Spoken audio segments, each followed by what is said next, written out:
ओम नमो Narayan channel प्रस्तुत करते हैं श्रीमद् भागवत महापुराण के अध्यायों का सरल हिंदी रूपांतरण। आइए सुनते हैं। ओम नमो भगवते वासुदेवाय। अब हम श्रीमद् भागवत महापुराण के पंचम स्कंद के पंचम अध्याय का पाठ करेंगे, जिसके अंदर ऋषभ देव जी महाराज का अपने पुत्रों को उपदेश देना और स्वयं अवधूत वृत्ति को ग्रहण करना। ऋषभ देव जी ने कहा, पुत्रों, इस मृत्यु लोक में यह मनुष्य शरीर दुख में विषय भोग प्राप्त करने के लिए ही नहीं है। ये भोग तो विष्ठा भोजी शुक्र कुकर आदि को भी मिलते हैं। इस शरीर से दिव्य तप ही करना चाहिए, जिससे अंतःकरण शुद्ध हो, क्योंकि इसी से अनंत ब्रह्मानंद की प्राप्ति होती है। शास्त्रों ने महापुरुषों की सेवा को मुक्ति का और स्त्री संग कामियों के संग को नरक का द्वार बताया है। महापुरुष वे ही हैं जो समान चित्त, परम शांत, क्रोधहीन, सबके हित चिंतक और सदाचार संपन्न हों, अथवा मुझ परमात्मा के प्रेम को ही जो एकमात्र पुरुषार्थ मानते हैं, एकमात्र कार्य परमात्मा के साथ प्रेम को ही मानते हैं। केवल विषयों की ही चर्चा करने वाले लोगों में तथा स्त्री, पुत्र और धन आदि सामग्रियों से संपन्न घरों में जिनकी अरुचि हो और जो लौकिक कार्यों में केवल शरीर निर्वाह के लिए ही प्रवृत्त होते हों, मनुष्य अवश्य प्रमादवश कुकर्म करने लगता है। उसकी वह प्रवृत्ति इंद्रियों को तृप्त करने के लिए ही होती है। मैं इसे अच्छा नहीं समझता, क्योंकि इसी के कारण आत्मा को यह असत और दुख दायक शरीर प्राप्त होता है, अर्थात हमारे विषय भोगों की वासनाओं में लिप्त होने के कारण ही हमें यह अक्षण भंगुर शरीर प्राप्त होता है। जब तक जीव को आत्म तत्व की जिज्ञासा, अर्थात जब तक जीव को आत्म तत्व की इच्छा नहीं होती, तभी तक ज्ञानवश देह आदि के द्वारा उसका स्वरूप छिपा रहता है। जब तक यह लौकिक वैदिक कर्मों में फंसा रहता है, तब तक मन में क्रम की वासनाएं भी बनी ही रहती हैं और इन्हीं से देह बंधन की प्राप्ति होती है। इस प्रकार अज्ञान के द्वारा आत्म स्वरूप के ढक जाने से कर्म वासनाओं के वशीभूत हुआ चित्त मनुष्य को फिर कर्मों में ही प्रवृत्त करता है। अतः जब तक उसको मुझ वासुदेव में प्रीति नहीं होती, तब तक वह देह बंधन से छूट नहीं सकता। स्वार्थ में पागल जीव जब तक विवेक दृष्टि का आश्रय लेकर इंद्रियों की चेष्टाओं को मिथ्या नहीं देखता, तब तक आत्म स्वरूप की स्मृति खो बैठने के कारण वह अज्ञानवश विषय प्रदान ग्रह आदि में आसक्त रहता है और तरह तरह के क्लेश भी उठाता रहता है। स्त्री और पुरुष इन दोनों का जो परस्पर दाम्पत्य भाव है, इसी को पंडित लोग उनके हृदय की दूसरी स्थूल और दुर्वेद ग्रंथि कहते हैं, अर्थात जिसे छेदित न किया जा सके ऐसी ग्रंथि कहते हैं। देह अभिमान रूपी एक एक सूक्ष्म ग्रंथि तो उसमें अलग अलग पहले से ही है।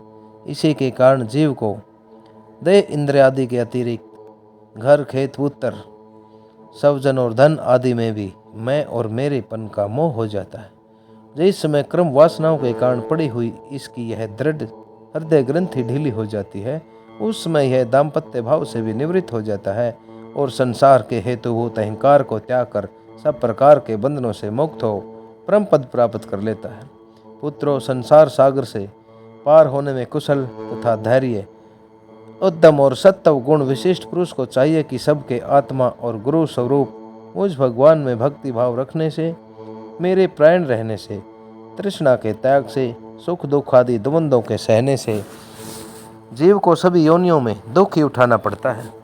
इस विचार से, तत्व जिज्ञासा से, तप से, सकाम कर्म के त्याग से, मेरे ही लिए कर्म करने से, मेरी कथाओं का नित्य प्रति श्रवण करने से, मेरे भक्तों के संग और मेरे गुणों के कीर्तन से, वैर त्याग से, समता से, शांति से और शरीर तथा घर आदि में मैं मेरेपन के भाव को त्यागने की इच्छा से, अध्यात्म शास्त्र के अनुशीलन से, एकांत सेवन से, प्राण इंद्रिय और मन के संयम से, शास्त्र और सत्पुरुषों के वचन में यथार्थ बुद्धि रखने से, पूर्ण ब्रह्मचर्य से, कर्तव्य कर्मों में निरंतर सावधान रहने से, वाणी के संयम से, प्रत्येक स्थान पर मेरी ही सत्ता देखने से, अनुभव ज्ञान सहित तत्व विचार से और योग साधना से अहंकार रूप अपने लिंग शरीर को लीन कर दे मनुष्यों को चाहिए कि वह सावधान रहकर अविद्या से प्राप्त इस हृदय ग्रंथि रूप बंधन को शास्त्र उक्त रीति से इन साधनों के द्वारा भली भांति काट डाले, क्योंकि यही क्रम संस्कारों के रहने का स्थान है। उसके बाद साधन का भी परित्याग कर दे। जिसको मेरे लोक की इच्छा हो तथा जो मेरे अनुग्रह की प्राप्ति को ही परम पुरुषार्थ मानते हैं, परम पवित्र कार्य मानते हैं, वह राजा हो तो अपनी अबोध प्रजा को, गुरु अपने शिष्यों को, पिता अपने पुत्रों को ऐसी शिक्षा दे। अज्ञान के कारण यदि वे उस शिक्षा के अनुसार न चलकर कर्म को ही परम पुरुषार्थ मानते रहें, तो भी उन पर क्रोध न करके उन्हें समझा बुझाकर कर्म में प्रवृत्त न होने दे। उन्हें विषय आसक्ति युक्त काम में कर्मों में लगाना तो ऐसा ही है जैसे किसी अंधे मनुष्य को जानबूझकर गड्ढे में धकेल देना। इससे भला किस पुरुषार्थ की सिद्धि हो सकती है? अपना सच्चा कल्याण किस बात में है, इसको लोग नहीं जानते। इसी से वे तरह तरह की भोग कामनाओं में फंसकर तो क्षणिक सुख के लिए आपस में बैर ठान लेते हैं और निरंतर विषय भोगों के लिए ही प्रयत्न करते रहते हैं। वे मूर्ख इस बात पर कुछ भी विचार नहीं करते कि वैर विरोध के कारण नरक आदि अनंत घोर दुखों की प्राप्ति होती है। गड्ढे में गिरने के लिए उल्टे रास्ते से जाते हुए मनुष्य को जैसे आंख वाला पुरुष उधर नहीं जाने देता, वैसे ही अज्ञानी मनुष्य को अज्ञान में फंसकर दुखों की ओर जाते देखकर कौन ऐसा दयालु और ज्ञानी पुरुष होगा जो जानबूझकर भी उसे अपनी राह पर जाने दे या जाने के लिए प्रेरणा करे। जो अपने प्रिय संबंधी को भगवत भक्ति का उपदेश देकर मृत्यु की फांसी से नहीं छुड़ाता, वह गुरु नहीं है, सवजन नहीं है, माता पिता नहीं है, पिता पिता नहीं है, माता माता नहीं है, इष्ट देव नहीं है और पति नहीं है। मेरे इस अवतार शरीर का रहस्य साधारण जनों के लिए बुद्धिगम्य नहीं है। शुद्ध सत्व ही मेरा हृदय है और उसी में धर्म की स्थिति है। मैंने अधर्म को अपने से बहुत दूर पीछे की ओर धकेल दिया है। इसी से सत्पुरुष मुझे ऋषभ कहते हैं। तुम सब मेरे उस शुद्ध सत्व में हृदय से उत्पन्न हुए हो, इसलिए मत्सर छोड़कर अपने बड़े भाई भरत की सेवा करो। उसकी सेवा करना ही मेरी सेवा करना है, और यदि यही तुम्हारा प्रजा पालन भी है। अन्य सब भूतों की अपेक्षा वृक्ष अत्यंत श्रेष्ठ हैं, उनसे चलने वाले जीव श्रेष्ठ हैं, और उनमें भी कीट आदि की अपेक्षा ज्ञानवान पशु आदि श्रेष्ठ हैं। पशुओं से मनुष्य श्रेष्ठ है, और मनुष्यों से परमथगण, परमथों से गंधर्व, और गंधर्वों से सिद्ध, और सिद्धों से देवताओं के अनुयायी किन्नर आदि श्रेष्ठ हैं। उनसे असुर, और असुरों से देवता, और देवताओं से भी इंद्र श्रेष्ठ हैं। इंद्र से भी ब्रह्मा जी के पुत्र दक्ष आदि प्रजापति श्रेष्ठ हैं। ब्रह्मा जी के पुत्रों में रुद्र सबसे श्रेष्ठ हैं। वे ब्रह्मा जी से उत्पन्न हुए, इसलिए ब्रह्मा जी उनसे श्रेष्ठ हैं। वे भी मुझसे उत्पन्न हैं और मेरी उपासना करते हैं, इसलिए मैं उनसे भी श्रेष्ठ हूँ। परंतु ब्राह्मण मुझसे भी श्रेष्ठ हैं, क्योंकि मैं उन्हें पूज्य मानता हूँ। सभा में बैठे हुए ब्राह्मणों की ओर लक्ष्य करके विप्रगण दूसरे किसी भी प्राणी को मैं ब्राह्मणों के समान भी नहीं समझता, फिर उनसे अधिक तो मान ही कैसे सकता हूँ। लोग श्रद्धापूर्वक ब्राह्मणों के मुख में जो अन्न आदि आहुति डालते हैं, उसे मैं जैसी प्रसन्नता के साथ ग्रहण करता हूँ, वैसे अग्निहोत्र में होम की हुई सामग्री को भी स्वीकार नहीं करता।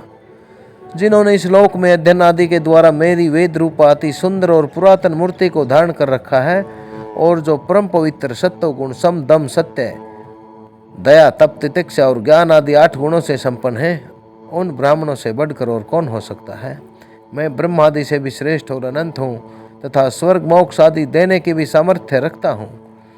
किंतु मेरे अकिंचन भक्त ऐसे निष्प्रय होते हैं कि वे मुझसे भी कभी कुछ नहीं चाहते, फिर राज्य आदि अन्य वस्तुओं की तो वो इच्छा ही कैसे कर सकते हैं। पुत्रों, तुम संपूर्ण चराचर भूतों को मेरा ही शरीर समझकर शुद्ध बुद्धि से कदम कदम पर उनकी सेवा करो। यही मेरी सच्ची पूजा है। मन, वचन, दृष्टि और अन्य इंद्रियों की चेष्टाओं का साक्षात फल मेरा इस प्रकार का पूजन ही है। इसके बिना मनुष्य अपने को महामोह काल पास से छुड़ा नहीं सकता। श्री सुखदेव जी कहते हैं, राजन, ऋषभ देव जी के पुत्र यद्यपि स्वयं ही सब प्रकार से सुशिक्षित थे, तो भी लोगों को शिक्षा देने के उद्देश्य से महाप्रभावशाली परम सुहृदय भगवान ऋषभ ने उन्हें इस प्रकार उपदेश दिया। ऋषभ देव जी के 100 पुत्रों में भरत सबसे बड़े थे। वे भगवान के परम भक्त और भगवत भक्तों के प्राण भी थे।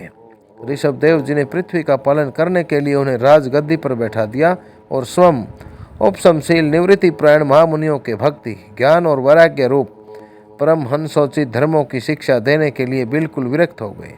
केवल शरीर मात्र का परिग्रह रखा और सब कुछ घर पर रहते ही छोड़ दिया। अब वे वस्त्रों का भी त्याग करके सर्वथा दिगंबर हो गए। उस समय उनके बाल बिखरे हुए थे, उन्मत्त सा वेश था।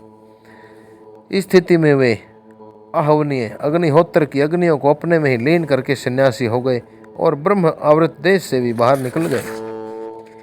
वे सर्वथा मौन हो गए, अर्थात सदा के लिए मौन हो गए। कोई बात करना चाहता तो बोलते नहीं थे।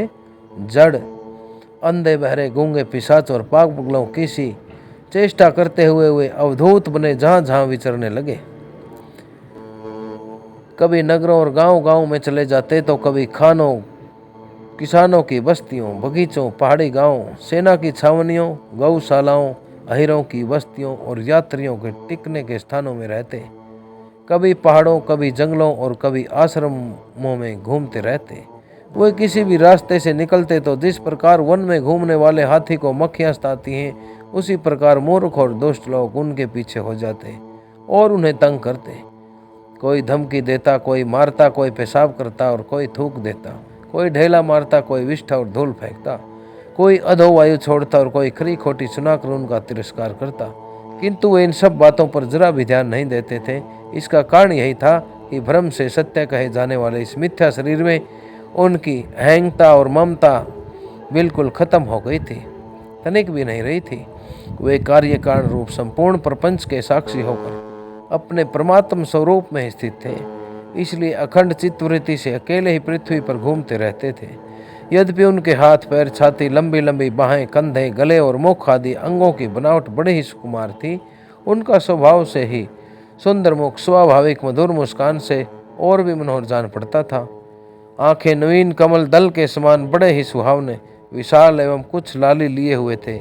उनकी पुतलियां शीतल एवं संताप हारिणी थी। उन नेत्रों के कारण वे बड़े मनोहर जान पड़ते थे। कपोल, कान और नासिका छोटे बड़े न होकर समान एवं सुंदर थे तथा उनके अस्फुट हास्य युक्त मनोहर मुखारविंद की शोभा को देखकर पूर्व नारियों के चित्त में कामदेव का संचार हो जाता था। तथापि उनके मुख के आगे जो भूरे रंग की लंबी लंबी घुंघराली लटें लटकी रहती थी, उनके महान भार और अवधूतों के समान धोले धूसरित देह के कारण वे ग्रहग्रस्त मनुष्य के समान जान पड़ते थे। जब भगवान ऋषभ ने देखा कि यह जनता योग साधन में विघ्न रूप है और इससे बचने का उपाय विभत्स वृत्ति से ही रहना है, तब उन्होंने अजगर वृत्ति धारण कर ली। वे लेटे लेटे ही खाना पीना, चबाना, मल मूत्र त्याग करने लगे। वे अपने त्यागे हुए मल में लौट लौट कर शरीर को उससे सान लेते थे, किंतु उनके मल में किसी प्रकार की कोई दुर्गंध नहीं आती थी। बड़ी सुगंध थी और वायु उस सुगंध को लेकर उनके चारों ओर 10 योजन तक सारे देश को सुगंधित कर देती थी। इस प्रकार गौ, मृग, काक आदियों की वृत्तियों को स्वीकार करके वे उन्हीं के समान कभी चलते हुए, कभी खड़े खड़े, कभी बैठे हुए और कभी लेटे लेटे ही खाने पीने और मल मूत्र का त्याग करने लगते थे। हे परीक्षित, परमहंसों को त्याग के आदर्श की शिक्षा देने के लिए इस प्रकार मोक्षपति भगवान ऋषभ देव ने कई तरह की योग चर्चाओं का आचरण किया। वे निरंतर सर्वश्रेष्ठ महान आनंद का अनुभव करते रहते थे। उनकी दृष्टि में निरुपाधिक रूप से संपूर्ण प्राणियों के आत्मा अपने आत्म स्वरूप भगवान वासुदेव से किसी प्रकार का भेद नहीं था, इसलिए उनके सभी पुरुषार्थ पूर्ण हो चुके थे।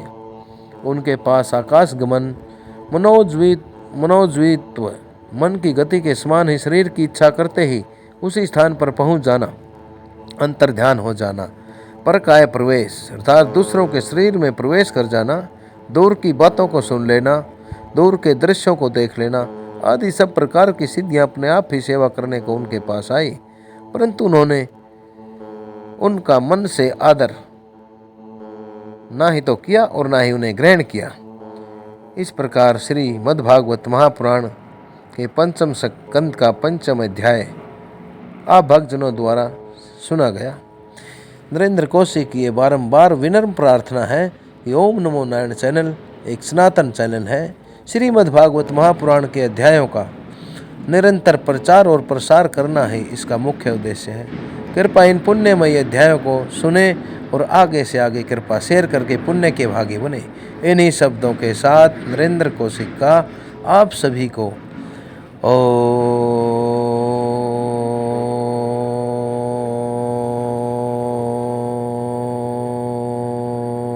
नमो भगवते वासुदेवाय।